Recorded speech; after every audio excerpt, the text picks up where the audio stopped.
All right, guys. Welcome back to another episode of Talking Through the Movies. I'm your host, Chris Fagan, and joining me, I'm gonna put you on screen. Just go ahead, introduce yourself. What's going on, guys? It's Andre again. I'm back here to join Chris, and we're just gonna talk about the latest and greatest in movie news. Yeah, man, I'm just excited to be here. Let's go. Let's dive in. Yeah. As I was coining the phrase, I didn't make it up, but I'm not going to shout out who did. I'm just going to pretend like I made it up. I was struggle streaming. So, that's what we were talking about earlier. But today, guys, we're going to get right into it. I'm going to do my Anchorman thing. I got my notes right here next to me. So, like I said, welcome back to another episode. This is episode 60 of Talking Through the Movies, officially episode 60. Entertainment news and reviews by fans for fans right here at T3 Media Studios. Like I said, I'm your host, Chris Fagan. That's Andre. Today we're celebrating the 60th episode, breaking down a packed weekend in entertainment, tracking the Spider-Man historic 2 billion milestone in the box office, paying tribute to the life and career of Hayden Panettiere, breaking down every massive reveal and trailer on D23. And then we're going to do a deep dive into the Sony Disney deal, among other things as well. So let's hit the like button. Let me know what you guys think. That hype button, I still don't get it. I don't know what it's about, but if you want to hype it up, hit the hype button and do that as well. And hit us up on our socials at T3 Media Studios. And let's just get right into it. We'll start with the BOB, the box office bullet. That's what I'm calling it right now, the B.O.B., the Bob. I don't think I'm going to put that Nicki Minaj sound in the background of that, Bob. I'm not going to do that. But that's what it's called. Let's get right into it. So let's see if I can prevent myself from continuing to struggle stream and get this thing right. So let's see if is it working? Oh, it might be. A little something like that. All right. Got a little something going on there. All right. They got the Bob going on right there. So, yeah. So, guys, we're going to go through box office bulletin. We're going to hit the spotlight some of the things that's going on out there. I'm going to also fact check some grifters that are out there as well. Do a little review, and we're going to look ahead to what we're expecting, what we're going to be putting on our radar for upcoming movies and TV shows. All right. But all that out the way. All right, the first thing that comes up in the box office, we've got all right, Spider-Man brand new day. It's holding at the number one crown for the third straight weekend with a massive 70.7 million domestic at the box office, pushing its domestic total to 785.8 million. And officially smashing through a 2.02 billion worldwide. Real quick, what's your thoughts on that? Finally hitting that 2 billion milestone. I mean, that is just crazy because I'm comfortable to say it. Like, for Spider-Man, I didn't think Spider-Man was going to be able to hit that by himself that. Like, that's just amazing. Good for him. I'm just amazed. I'm at a loss for words right now. That is just so crazy. I could tell you though, I've heard a lot of speculation about how long of a break everybody's Tom Holland's gonna take between this movie and the next. Mm-hmm. I can almost guarantee you, Sony's look, baby, you gotta come back. There's no 5-year break here, man. We need you back in the studio because. Oh, it's not negotiable. Yeah. Oh, yeah, for sure. He has to come back. And also in the biting, somebody, it was this one we call biting the bullet. The one who is biting the bullet on the box office is Super Troopers 3. They collapsed entirely in the second weekend, crashing out of the top 10 all the way down to 13th position with just 1.3 million. It's a negative 65% drop against a $20 million budget. Andre, do you even watch? Have you ever watched the Super Trooper movies? Were you into those movies? No, not really. I think they're part of that whole Broken Lizards Club amalgamation of movies or something like that. It's not even that. I just think they wait too long to make their sequels. Like I think the same thing for Super Troopers 2 and now 3. Like there's like so many years between each sequel. It's like who's really remembering this? And especially since they were like a niche comedy film to begin with, you've got to really love. And there's no diss to anybody who does like the Monty Python type like British humor and comedy. Yeah. You got to be really into that to like really follow. I think like the Super Trooper crowd or whatever. But no, I was never. No, you're being nice. No, I'll diss them. Yeah, those movies are dumb. I don't like them. That's it. I never. The most I've ever seen. The most I've ever seen of these movies was the first trailer. Something about that this guy spin your burger or something like that. He jumps over the counter. That's the most I've ever seen. Yeah. I didn't even know there was a part 2. I was like 3. Where did that one come from? That first trailer turned me off so bad. I totally was blind to the second one. I didn't even know a third one was even in development. I've never been into, and like I said, no disrespect to because I think the filmmaker of it, person of color from I think a Canadian comedian who made it. I mean, get your bag. I'm proud that you get your money. And I'm sorry that it's not working out in the box office, but I can contribute to the fact that why it's not because I've just never been into it. It's not my thing. Agreed. Hey, you know what I'm saying? Like, hey, if the studio is going to give you money and you're able to like take care of your friends and it's to eat, whether or not it's a failure is all up to like I guess opinion at this point. Yeah. You know what I mean? You're like, you thought, yeah. I mean, hey, you try. Hey. Yeah, you that's gave it a shot. 65% drop is better than what my movie did. I ain't did nothing. You still doing way better than me. I ain't know why they talk. I mean, who am I? You know what I mean? Yeah. Like Jacob Fatu said, yeah, I mean. Oh my gosh. But freaking Fatu. So the one dodging the bullet, though, Christopher Nolan, The Odyssey held strong at the number 2 spot. At the box office with $23.2 million. And let's see, that's a 26% drop, officially crossing the $504 million domestic. And we'll talk a bit more about that when we run down the whole box office. Okay. I have not seen The Odyssey yet. My wife will not go with me. She says it's too long. I got to go by myself to go see it. So what do you think? Have you already seen The Odyssey? I have seen The Odyssey. Like, hey, I got Christopher Nolan right in front of you on the screen over here talking about thanks. Yeah. Listen. He can't knock them all out of the park. At some point in time, like there's kind of like a stumble step. And here's my thing. I think we're past as a collective, as a culture. We're past the point of seeing like these like Victorian era and like these Roman era-esque films anymore. I don't think they hold the same weight they did previously. So I think like the fact that he's holding number 2 is based on the fact that he's like Christopher Nolan. It's not based on the content. That's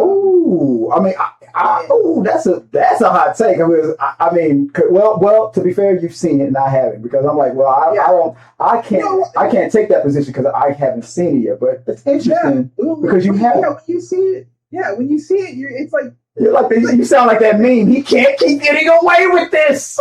No, I mean, it's not the worst film, but it's a film. You know what? And probably because the story probably speaks to multiple genres that grew up with this story. So It's like everybody, and then their grandfathers force their grandkids to go see it. Probably kind of a thing. And that's my reason why I think it's like it's falling because like, listen. What is that? Okay, so like we had to read this in school, we had to discuss this in school, and it's just like that's where your hate's coming from, right? Yeah, it's like how many times you saying that Christopher Nolan triggered you? Oh hell no, because of English teacher, Mr. Smith. Yeah, that's what. Yeah. I mean, like just at least make it interesting. Like Troy, as much as horrible as like some people would say that film is, the liberties they took at least made it interesting. And I think like Christopher Nolan's version, he was just like, you know what? The liberty I'm going to take is everybody's going to talk with their natural, like, American accents or whatever. Like, that's as much. Oh, wow. So it reminded you of the Leonardo DiCaprio Romeo and Juliet, where his modern version of... here's the thing. I will forever bang for freaking Baz Luhrmann's, like, Romeo and Juliet. Do you bite your thumb, Lisa?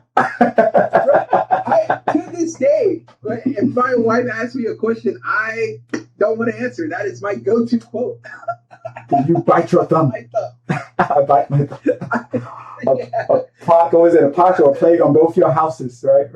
Bro, what is that's the first, that film made me care about, like, Shakespeare. Nothing else did. It was that film. Oh, dude, I'll tell you what.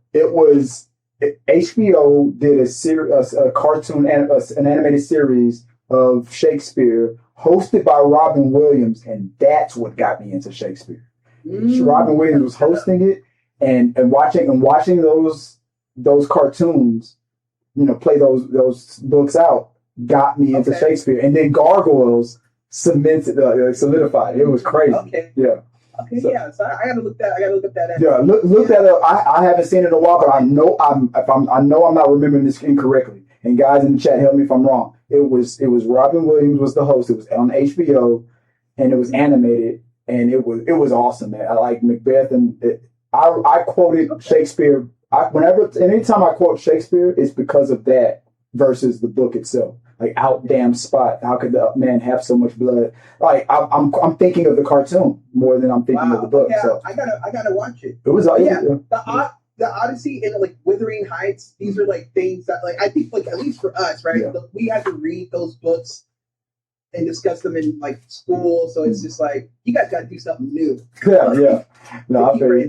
But yeah. No, I got you. I feel you. No, all right. Let's move on to let's go real quick. Let's run down the box office right here. So the bullet points, the top 10. I'm gonna run them down. I'm trying to be real quick. Let me go full mass here. What do I got next here? There we go. All right. Okay. So at number 10 for the box office, this is as of today's date from Box Office Mojo. We have at number 10. Vishwanath and Son. This is from Shaloka Films, if I'm saying that right. Exceeding expectations. This weekend it made 1.6 million, 60 million, 1.63 million dollars at the box office, totaling 1.63 million on a budget of 8 million, and it is. This is a quick thing. Strong special. I'm sorry. Let me make sure my glasses work. Strong specialty per theater showings across only 350 screens, exceeding expectations for an indie overseas drama. I don't know anything about this movie, but I think it's a Bollywood movie, but it seems to be doing well. At number 9, One Night Only from Universal is flopping. It over the weekend it only made $2 million. That's a dip of 63%. Make at a total of $9 million on the second weekend. It's with a $30 million budget. That's a steep second week stumble across 3,000 theaters. Leaves this mid-budget comedy far behind pace to break even theatrically. I blame marketing for that one. Oh yeah, definitely. Toy Story 5 from Disney Pixar exceeding expectation, making another $2.42 million, only a 45% drop, totaling $475 million domestically, $1.1 billion globally on a budget of $200 million. Cruising into its 9th week with steady family holds, having already crushed profitable milestones for Pixar. And then at number 7, the Brink of War. This is another. I think it's another not domestic film, but from Angel Studios. It's on pace. This weekend made $2 million on a $10 million budget. Solid grassroots turnout across 2,000 screens. And I don't know anything about it, but the Brink of War. No, it's not. I'm sorry, it's not an indie film. It's not an overseas film, but it is. Oh, it's not. Okay. It is an independent film, but it's on pace to make a little bit of a profit. And let's see, real quick at number 6, was it 6? The musical. I know nothing about this, but the 6th. I actually went and saw that. You saw it? Yes. Oh, I did wow. see it. It was pretty good. The 6th musical live from Focus Films is on pace to be profitable. Made $3 million this weekend. Estimated $5 million budget. So it's definitely going to make its money back. Event Cinema draws on 1,460 screens, yields instant returns against minimal distribution and production overhead. At number 5, Cat's Eyes, Wild Hearts from Trafalgar Releasing Studios, if I'm saying that right. Made $3.9 million over the weekend on a $4 million budget. Pretty cool. High screen average of 5,450 screens. And driven by passionate global pop fan turnout. Cat's Eyes. That's I've never heard of it. Paw Patrol, the Dino movie from Paramount, is on pace. It's made $20.25 million over the weekend on a $35 million budget. And rounding off the top 3 real fast.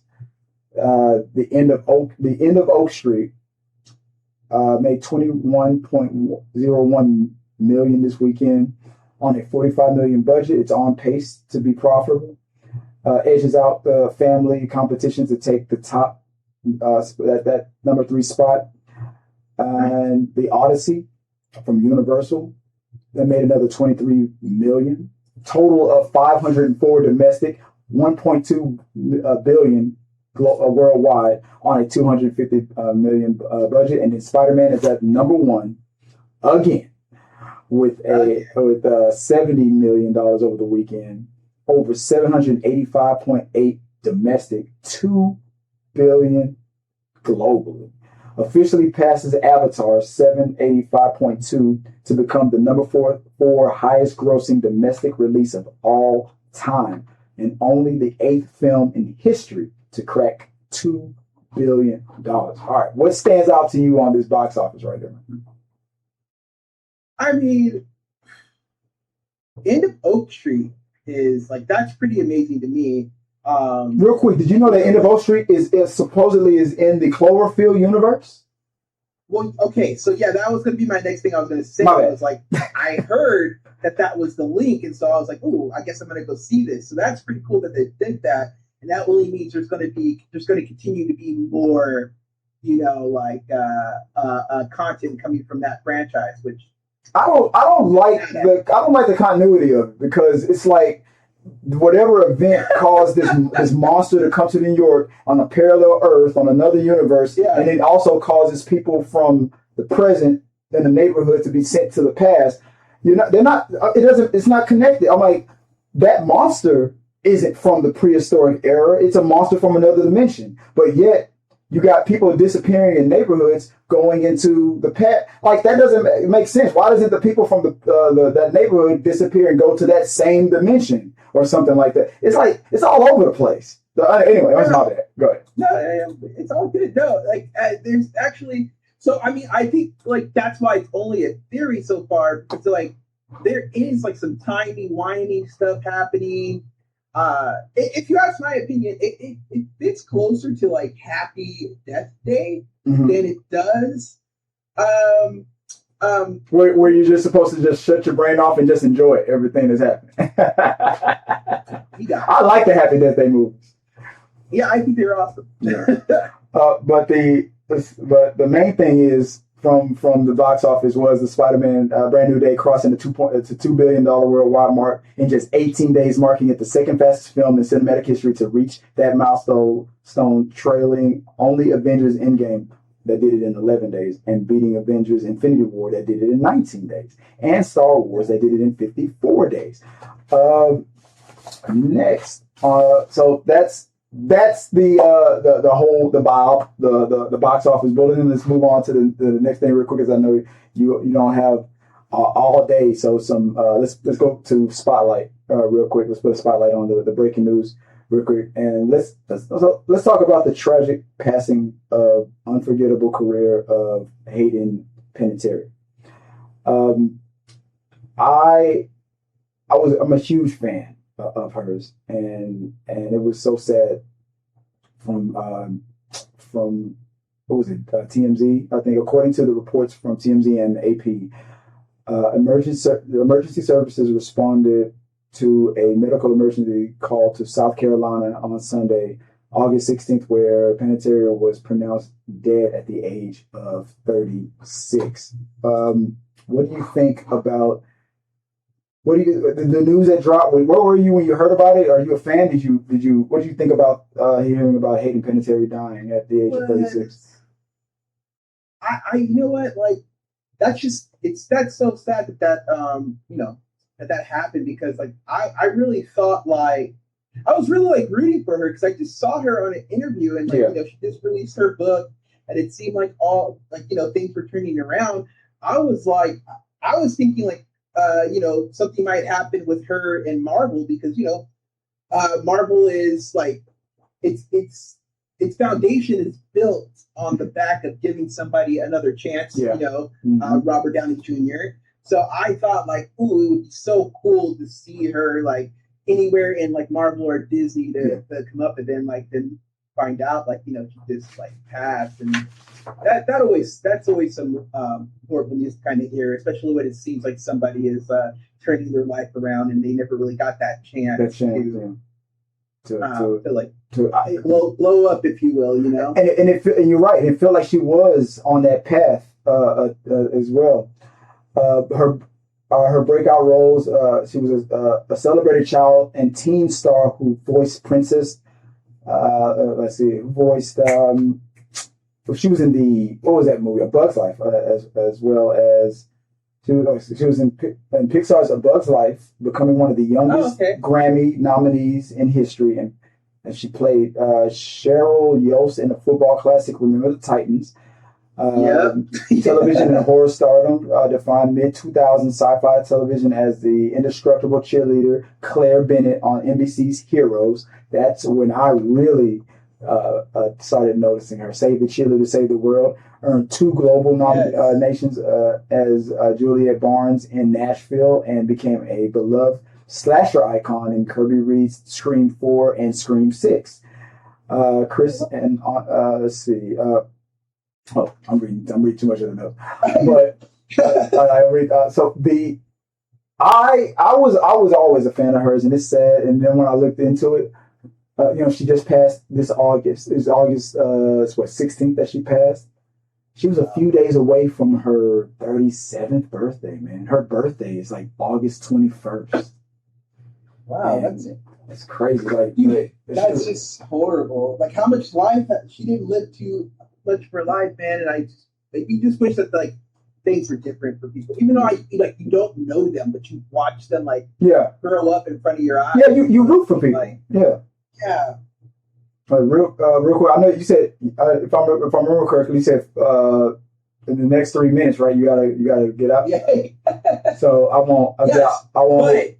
But I think we can't. I always got to remember that you're 2 hours ahead of me. Yeah. But like, I don't know what the rest of your day looks like, but I can definitely if you give me 4 hours, I can make the time to hop back on and we finish. Oh yeah, no, well. See, we're live. I gotta finish this show out. So no, if you have to dip, if you want to, it's up to you. We got 2 minutes left, so we can knock out the next segment real quick, and I can finish off the rest of the show myself.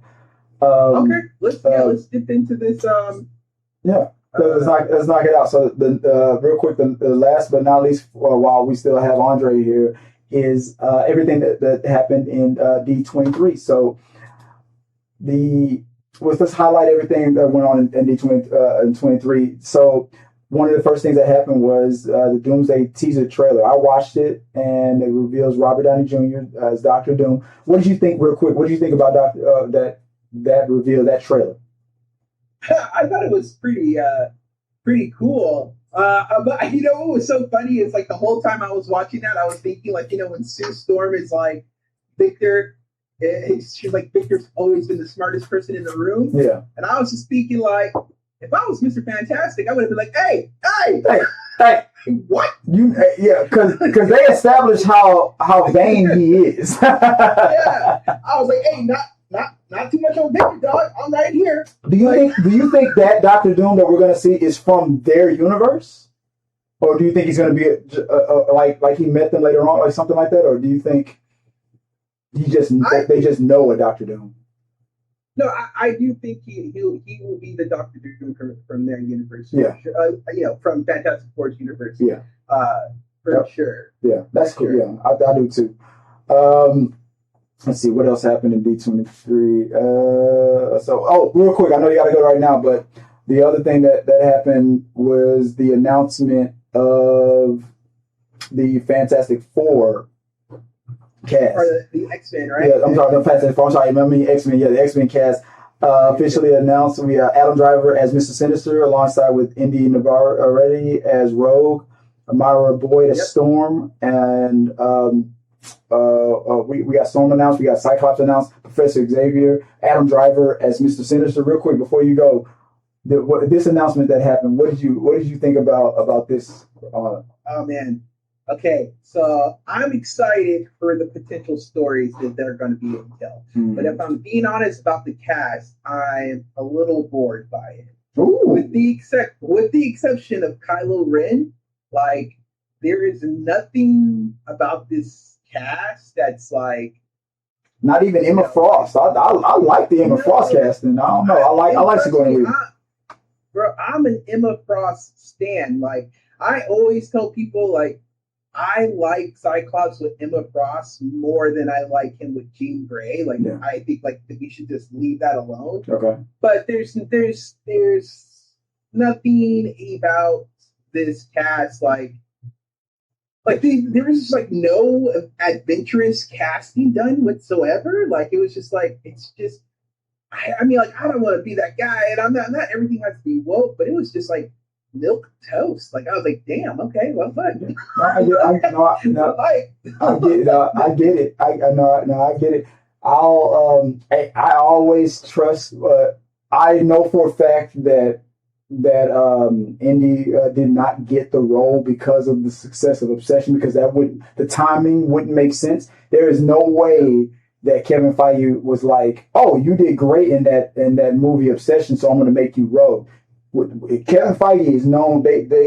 She was probably cast as Rogue before Obsession came out, so that means she has been crushing it. So that's the thing that I'm excited about. Is how she what did she do in her audition that made Kevin go, yeah, that's Rogue. I'm good. I feel that's the one I'm really excited about. Real quick, I know you gotta go. Real quick, what do you think about that? No, yeah, I was gonna say like, she did good in Obsession. Here's the thing, like my biggest hiccup about like, there's kind of like it's kind of like a double standard so much when it comes to like the male counterparts, right? I'm quite sure everybody, like even people who see like Channing Tatum as Gambit, they're always like, oh man, they had to do a lot of work to get him in that suit because he's a thick Gambit, right? I'm gonna call him that from now on, thick Gambit. Yeah. Yeah, but like there's like this weird expectation that everybody has for like the men who play these superheroes, like they gain all this muscle. Yeah. But with India, right? Like she's Rogue. Like if we're being like realistic, bro, there is nothing about like physically about India that says Rogue. You know what I'm saying? And I'm not advocating for her to go get a BBL, but I'm just like, can we start casting actors who look like? Because I don't want my Rogue to look like. I don't want to go watch. It's kind of my issue with the Euphoria series, right? I don't want to go watch teenagers and like it's just weird. Yeah. No, first X-Men film kind of like got it. You know what I mean? They were older. Yeah. I wanted. But you weren't feeling first class. I don't want first class stuff all over again. I mean, that's not. I'm not into it. Yeah, no, I get you. Now we got, so I'm gonna leave it. I'm gonna leave it there. I'll continue on with the spotlight. So I know you got to go. Appreciate you for helping out for this first half of talking through the movies. If you want to real quick, shout yourself out real quick. Hey guys, yeah, go ahead, go follow me over at the TikTok at Cinema Expects and over here on YouTube at Nerd Cult, and I'll be seeing you guys soon. All right, bro. Appreciate you, man. See you next time. I'm sorry we wasn't able to have more time. All right, so guys, let me finish off the show real quick. So, moving on. Like I said, I'm excited to see Indy in play Rogue, because with the timing of it, there is no way that Kevin Feige cast her as Rogue based on the success of Obsession. He makes these choices way longer in advance, way before we know it. I know that was the case. Maybe Obsession probably dropped in a day or two later. Or maybe the blood, whatever. But I don't think the majority of I don't think the obsession happened before she was picked. I think she was picked before we were obsessed with Obsession, if that makes sense. So I'm excited about that pick more than everything. I'm happy to see that Adam Driver in there. The rumors were that he was going to be Magneto, and then no, he's Mr. Sinister. So I'm looking forward to that. Let me know what you guys think. What do you think about the cast? Real quick before in fact, Storm. I'm really Kevin. There's one thing. Say what you want to say about Marvel, but Kevin is really good at casting. So, somebody pointed out this is the first time we finally don't get a biracial Storm. We got a blackity black Storm. So that's cool. So we got I'm excited about that. I think that Kevin Feige will have some justice for Cyclops. I think he's going to make sure that Cyclops is handled with respect and is done right. Let me know what you guys think. Comment below, and let's, as I always say, let's keep talking. Moving on to the next thing that happened at D23. What was the next announcement? There was Ryan Gosling. He came out with his Starfighter. I have not. If that trailer has been released, I have not seen it, but that was one of the highlights. And he just crushed San Diego Comic-Con, coming out as Ghost Rider. So people were excited to see some footage for Starfighter. There was a first look that happened with Starfighter. I have not seen it yet, so I can't really comment on it. I don't know. I'm waiting for an official trailer before I'll react to that before I really discuss it. Obviously, Disney is all in for Gosling. I think he's going to feel that that Ryan Reynolds void.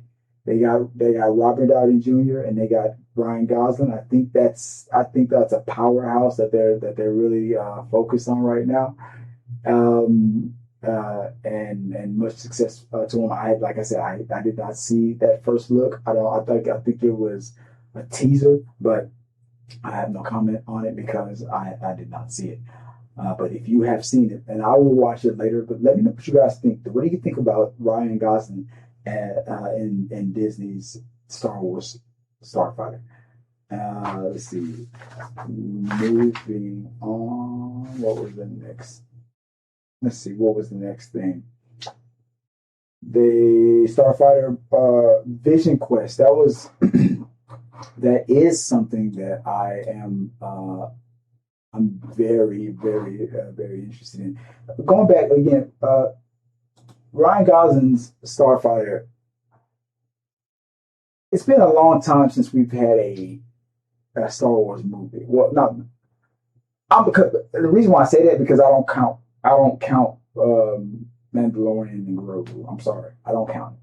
I'm not counting that. So it's been a long time since we had a Star Wars movie. So I think this Starfighter movie will be the official next Star Wars movie. I'm not considering Mandalorian and Grogu a Star Wars movie. That is a glorified episode from a TV show. That's what that was. And I haven't watched it yet. Surprise! I'm not going to watch it until it hits Disney Plus. That is a glorified episode. So I'm excited for Star Wars. I'm gonna watch the teaser and I'll let you know what I think. So let me know what you guys think. After that, I heard that Vision Quest was teased and put out there. Marvel's Vision Quest, the first look trailer featured James Spader's Ultron appearing in human form. That is something I'm super interested in. James Spader is an awesome actor. I love him, man. I loved him as Ultron. Just like Wanda going through what she went through when she created that spell over that town, and now we're doing a deep dive into Vision. I guess in the cyber world, and we're going to see Ultron and all this stuff. So, and I think this is going to lead into Ultron coming back. So yeah, he's probably going to be like, what's the name from Scream? I always come back. So I can't wait to see that. So yeah, let me know what you guys think. We got Vision Quest. I haven't watched it, but I'll go online and watch it real soon. What do you guys think about Vision Quest? Did you see the teaser? What do you think about Spader coming back as Ultron? What do you think about him being in human form and the whole psychosis within the cyberspace of Vision? I'm interested in your guys' your opinion on that. But after that, moving on to the next topic on the slate for Spotlight. Let's see. Well, something I want to introduce into Spotlight is something I call I'm at the midway point. This is like halftime of it. I want you to know that Talking Through the Movies is brought to you by Scrub Hats and More by Joy. If you're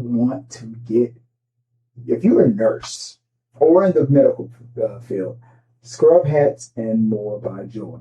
Go to Scrub Hats and More by Joy, where you can get your custom made by hand scrub caps for your scrub cap needs. These are for the people that in the medical field, or you don't even really have to be in the medical field. You can be a fan of Grey's Anatomy, like she is, and just want to wear scrub caps. So go to Scrub Caps and More by Joy. Or Scrub Caps by Joy. I think she changed it. And you can get your scrub cap. So this is the midway point. This is the midway point where I'm going to talk about facts versus grift. All right, juxtapose. We're gonna do a little juxtapose on that. Facts versus grift. All right. So a lot of things have been going on online recently, and I want to call it out. Where is it? Here we go. So at this halfway point on episode 60, and it's time for us to check in real quick. So here's the check in. Let's check in on these people that are the grifters versus facts. Let's juxtapose the raw facts against usual outrage grifters. All right, real quick. Here's the thing. What do people say all the time? Superhero fatigue, comic book movie fatigue, and the box office collapse grift. The negative take. Neurotic and geeks and gamers. They're claiming that superhero cinema is completely dead. Buys movie tickets. No one buys movie tickets anymore, and modern studios have permanently ruined their theatrical audience. They also, so just opposed to Spider-Man Brand New Day just shattered a $2 billion in 18 days. The overall domestic box office is up 19% year over year at 6.86 billion. And theater attendance is hitting multi-year post-pandemic highs. So what are they talking about? See, this is something that like I call them the freaks and the framers, and people like nerdroids. They love to do. Everything is woke and everything is banned and everything is this and everything is that, and I hate and I hate and I hate because they like to pander to people that just like to be keyboard warriors, and they say crap like cinema is dead and nobody's buying movies anymore. We're up since the pandemic. Since the pandemic. The box office is up 19%. What are they talking about? It makes no sense. What's the next thing? The D23 woke outrage take. All right. Tyrone Magnus, that punk ass motherfucker. Tyrone Magnus and Jesterbell, for example. Jesterbell, hey. Tyrone Magnus and Jesterbell, they were screaming that Disney and Marvel's D23 showcase had zero hype and claiming casting announcements like Storm and Rogue mean that the X-Men reboot is dead on arrival. All right. That was their take. See, Jesterbell is, I mean, let's get it out the way. That woman seems like the type of woman that has a boyfriend that you gotta kiss her ass to even be in a relationship with. She's never gonna be in a relationship with a man that has an opinion, and she's gonna tell every woman online that they need to submit, and she's never gonna deal with a man that has an opinion. I'm telling you right now. That's that. I can already tell it by just looking at her face. And Tyrone Magnus, I don't know what happened to him. Ever since the Hodge twins was blowing up a little bit, then he was like, let me get on that. Let me tell you exactly how I feel. And it's like that's all every day, just sucking on Trump's pole. And he just won't stop. Just everything's well with him. Everything's well. I'm gonna 10 million. You ain't never gonna hit 10 million subscribers, man. You hit 1 million doing the opposite of what you're doing. You hit 2 million because of your momentum. You're stuck at 2 million for life. You're never going to hit 10 million subscribers because you're a joke. And just like me, you're old. Nobody cares about you no more. Nobody. But a few bots. That's it. So the DC woke outrage take. The Disney and Marvel's had zero hype. Juxtaposed to Hall H and D23's social engagement exploded with tens of millions of views across trailers that dropped for Avengers, Doomsday, Star Wars, Starfighter, and Vision Quest. And pre-sales and fan sentiment dominated social trends worldwide. So how is it dead on arrival? That's the grift. Everything that this dude says is a grift. Tyrone Magnus, just a bit. People like them. They just need you to believe. Just because you don't like it, you that one person or two people, or three people, you don't like it, and your friends don't like it. You think that everybody in the world don't like it. You live in this bubble that's ran by people like Tyrone Magnus. The difference, though, is while everybody else in the world is putting their money into proving the fact that you're wrong, you're putting your money into Tyrone Magnus. You're giving him your money to tell you the thing you think is happening while being wrong. It don't make sense. So, anyway, real quick, let's get into the next thing. So, reviews. Atlantis just dropped episode 1. And I watched it. It was good. I liked it. It was real, real good. So let's talk about the early critic buzz for HBO's Lanterns. Critics are praising the grounded, gritty, true detective, slow horse investigative vibe set in Nebraska. Strong praise for the dynamic between Kyle Chandler's grizzled veteran Hal Jordan and Aaron Pierce's stoic, focused Jon Stewart. Early reviews highlight characters, chemistry, and major final scene twists over cosmic action, calling it a refreshing and steady tone reset for the DCU. Now, after what happened with Supergirl, yeah, this is a palate cleanser. But let's be honest, this is still TV versus the movie. People will still judge the DCU based on the movies more than they'll judge it. The core fans will overall be like, okay, we're going past what happened with Supergirl because we need to find out how this is going to connect with the DCU. That twist, if you haven't seen it yet, that twist at the end of Lanterns with a dead Hal Jordan, that's not Hal Jordan.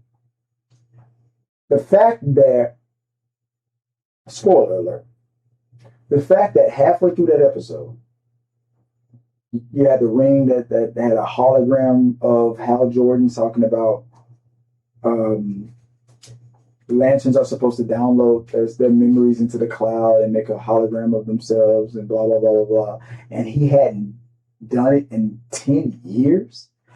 And John is saying that his version of himself 10 years ago is way different personality-wise than how he acts today.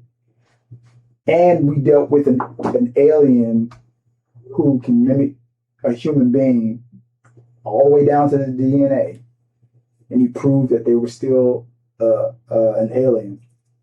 Tells me that this Hal Jordan that we're seeing is an alien.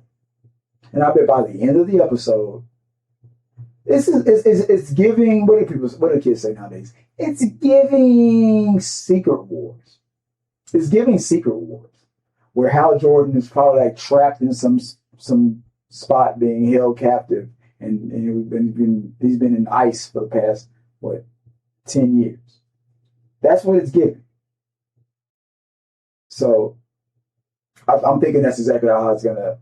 I'm thinking that's how the whole thing is going to end. But let me know what you guys think.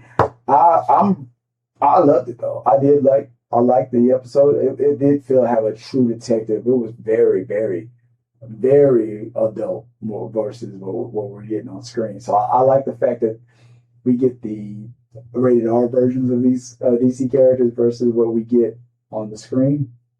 And but that's a fun time. So are you loving the DCU's Lantern? Let's share your thoughts on that. And as I always say, let's keep talking. Let's see. So besides that, after that, that's my review on Atlantis. What am I looking ahead to? I just started Reacher season 4. I heard that it didn't premiere as well as the last ones.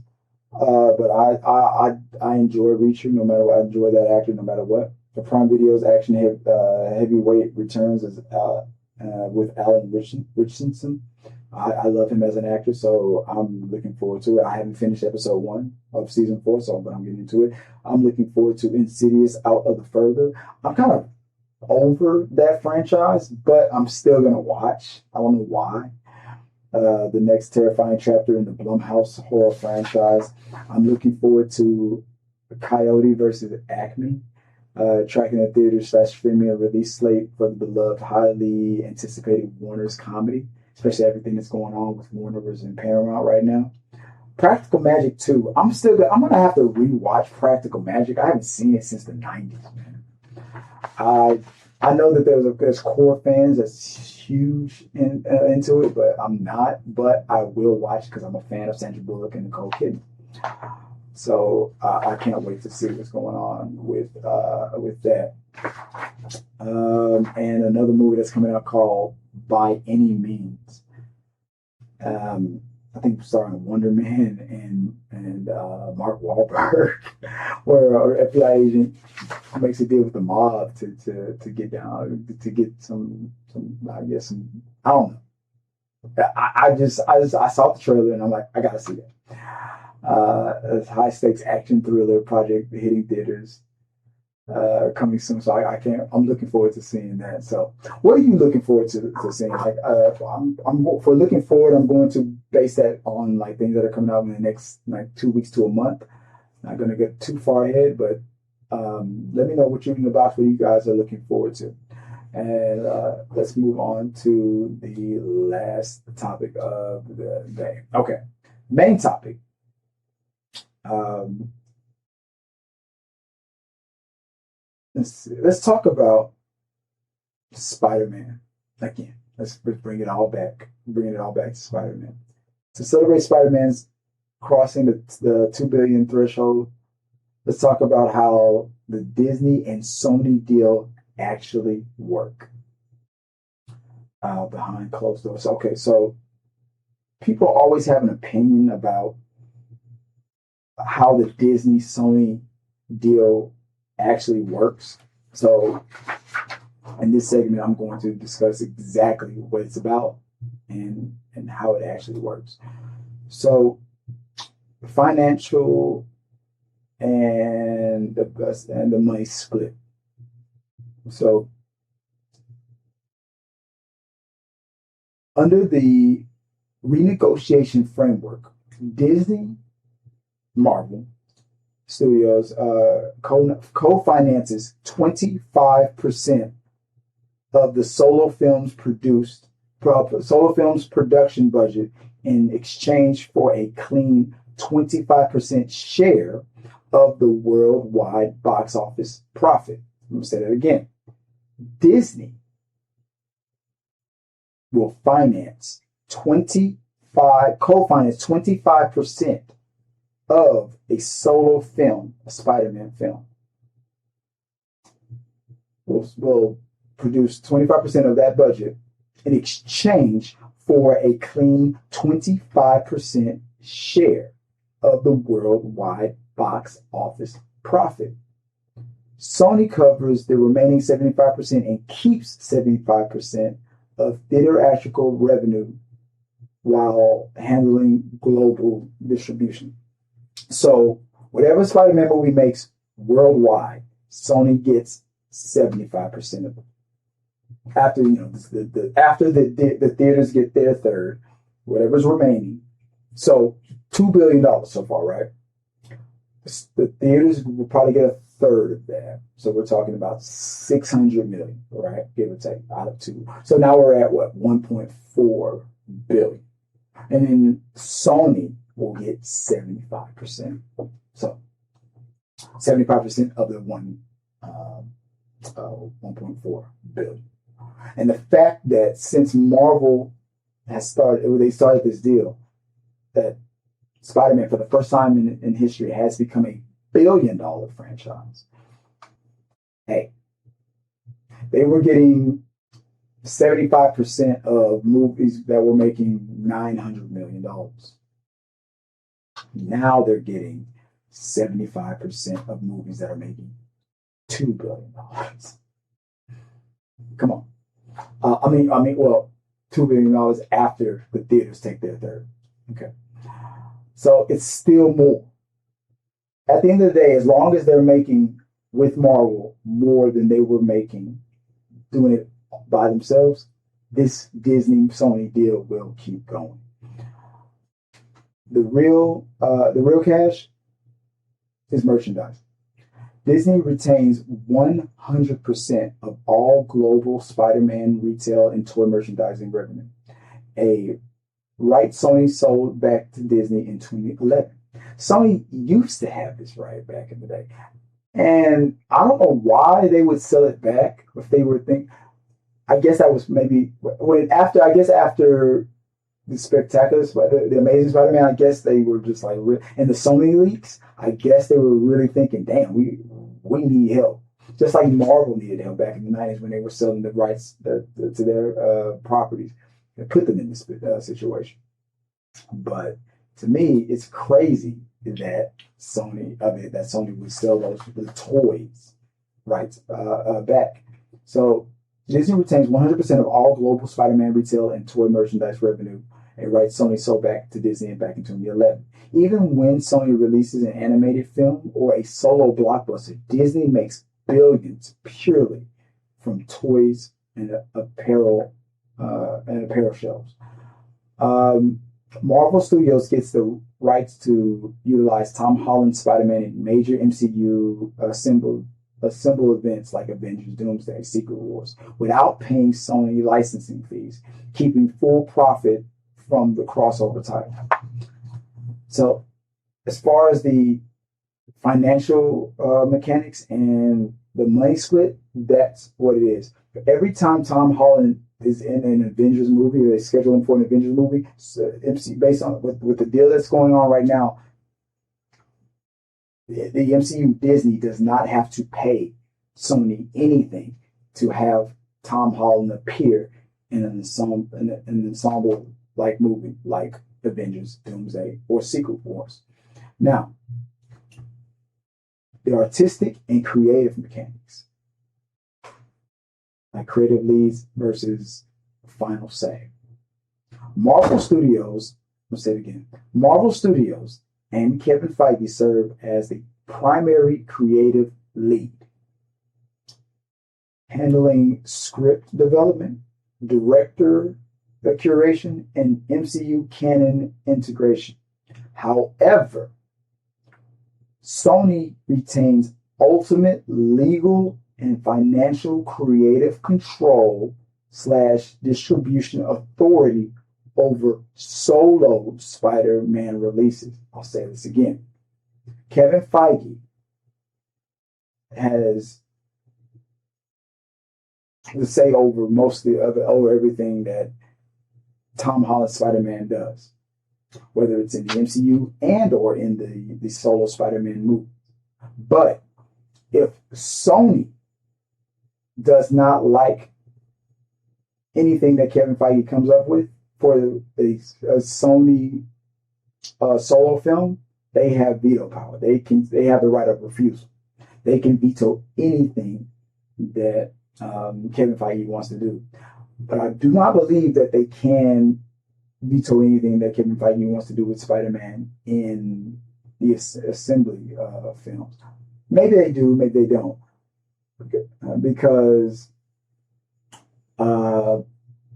like permanently unaliving Spider-Man, which neither side will ever want to do. But let's say Kevin Feige wanted to do it. Sony would be like, heck no. So I'm pretty sure something like that, yes, Sony would probably have veto power.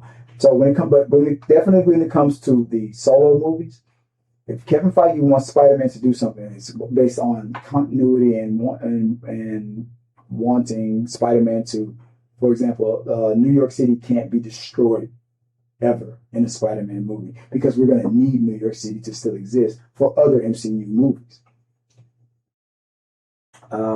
That's the conundrum right there. Because what if Sony decides they do want New York City destroyed? That would be crazy. I'm pretty sure the script probably wouldn't be approved, and then they would.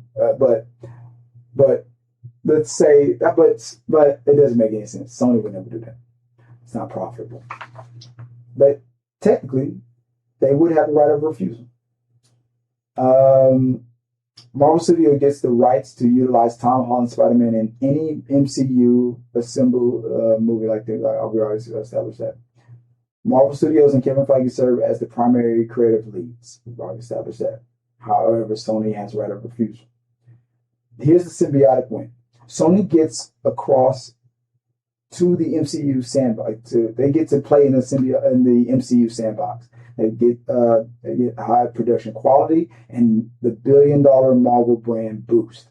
Marvel gets to keep comic book history, most recognizable, profitable heroes, and at the center of their cinematic universe. So, Marvel, MCU, Disney gets Spider-Man. And that's mostly what they're going to use. They might use Spider-Man villains here and there, maybe in an Avengers movie, maybe in the background. But ultimately, they get Spider-Man, which is the thing that they want and need mostly. Sony, on the other side, by giving up creative control, every now and then gets an Iron Man, gets Punisher gets a Doctor Strange, gets a Samuel L. Jackson as Nick Fury. They get MCU proper characters in a Spider-Man movie. And this back and forth connective tissue is what has built it up from a franchise that was locked at $800 to $900 million at the box office to finally crossing over to being a $1 billion, now $2 billion franchise. Spider-Man has now gotten to a point where its popularity is equivalent to a Star Wars movie, Jaws, E.T., Avengers, Avatar. And that's crazy because Superman should be there. Isn't. Batman technically isn't. Batman is almost guaranteed to be a $1 billion movie. But $2 billion? Only Assemble movies or James Cameron movies can do that. So the fact that Spider-Man is the first to do it is interesting to me, which means it does not matter how the deal really breaks down because it is profit for both sides and it works. It's a deal that when it was suggested originally was laughable and now it's become so profitable and makes so much sense. It's an afterthought now.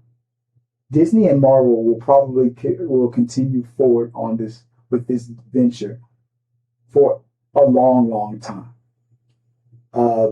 because Sony has proven to be very capable of fumbling with this property when they do it on their own. They have made their Into the Spider-Verse, Beyond Spider. Those are some of the best Spider-Man movies ever. But for the live action, they have made great movies and they have fumbled. So far with Spider-Man, the MCU has not fumbled. So far with the MCU has done so well that they have made a profit, a solo-like profit for 2 separate studios. So even if in the future, if Disney fumbles a Spider-Man project, Sony will probably still go, well, y'all made $2 billion where we couldn't even hit 1 by ourselves. So you've given yourself a 2 to 3 movie flop buffer before we decide this is no longer worth it. I think Marvel and Sony's deal will continue beyond 2 or 3 flops. Let me know what you guys think. That's my opinion on the Sony Disney deal and the explanation of how the Sony and Disney deal works. Shout out to let's go on to the next thing. Shout out to the subscribers of the channel, people that have been there from day one. Let's see if I can get them. So let's shout out some new subscribers real quick before I go. I've been meaning to do this, and I've been failing you guys, and I'm going to do it now. So let me go into my YouTube studio, and let me give a proper shout out to our most recent subscribers. So yeah, shout out to Pedro, the O Scale Collector. Shout out to the Kevin Mido Show. Shout out, let me see, go back to all the subscribers. Shout out to Jordan Meredith, the Cool Mason. Shout out to Void, WIOD, who became a subscriber back in July. Shout out to 4Coff YouTube and Stephanie Ayala for becoming subscribers. Guys, hit that like button, hit that subscribe button, hype us up. I appreciate you guys. Shout out to all your subscribers that have become subscribers in the past couple of months. I appreciate your support. And we will be back next month for another episode of Talking Through the Movies. I'm going to get Talking Through the Medias back up and running real soon. We just got to get things acclimated and get things situated here, and try not to do too much too fast. A lot of changes have been happening, but I will be back on it. So until next time, guys, appreciate your time, and hit me up. Let me know what you guys want to talk about. Let me know the news that's out there, and we'll see. We'll just keep talking. Till next time, guys. Peace.